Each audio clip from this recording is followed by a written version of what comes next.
நான் கேரளாலேருந்து வர்றேன். என் பேர் அஸ்மின். எனக்கு தமிழில் பேசணும்னு இருக்குது, அதனால கொஞ்சம் மிஸ்டேக்ஸ் இருக்கும். ஏதாவது தப்பு இருந்தால் மன்னிச்சிடுங்க. நான் சின்ன வயசில் இருக்கும்போதே இந்த படங்கள் எல்லாம் பார்த்துட்டு வீட்டில் வந்துட்டு நான் அந்த மாதிரி ஆக்ட் பண்ணுறதுக்கு ட்ரை பண்ணுற அந்த ஒரு பொண்ணு என் உள்ளுக்குள்ளே இருக்குது. அந்த பொண்ணு இப்போ ரொம்ப ப்ரௌடாக ஃபீல் பண்ணுறேன். ஏன்னா நான் என் முதல் படமே வந்து எனக்கு ஒரு ஹீரோயினாக நடிக்க வாய்ப்பு கிடைச்சதுக்கு ரொம்ப நன்றி.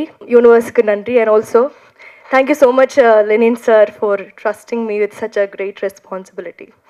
And he's not just a producer to me, he's a great friend. ஏன்னா எனக்கு இதுக்கு வேணா மாதிரி ஒரு மோட்டிவேஷனெல்லாம் கொடுத்து என்னை மோல்ட் பண்ணிட்டா, அப்படி தான் சொல்லணும். அண்ட் டைரக்டர் சார் உங்களுக்கு ரொம்ப கஷ்டமாயிருக்கும்னு நினைக்கிறேன். Because he makes sure that I first act in Malayalam and then only he makes me act in Tamil. அந்த அளவுக்கு பேஷண்ட்டாக இருந்ததுக்கு ரொம்ப நன்றி. அண்ட் ஆல்சோ எனக்கு இதில் கிடைச்ச இன்னொரு பாக்கியம் என்னென்னா, நான் ஆர்வி சாரோட பொண்ணாக நடிச்சிருக்கேன். அது ஒரு ப்ரிவிலேஜாக நினைக்கிறேன். இங்கே இருக்கிற எல்லாருக்கும் thanks. And also dance master, fight master எல்லாருக்கும் நன்றி. கோ ஆக்டர்ஸ், ஃப்ரெண்ட்ஸ், அப்படி தான்.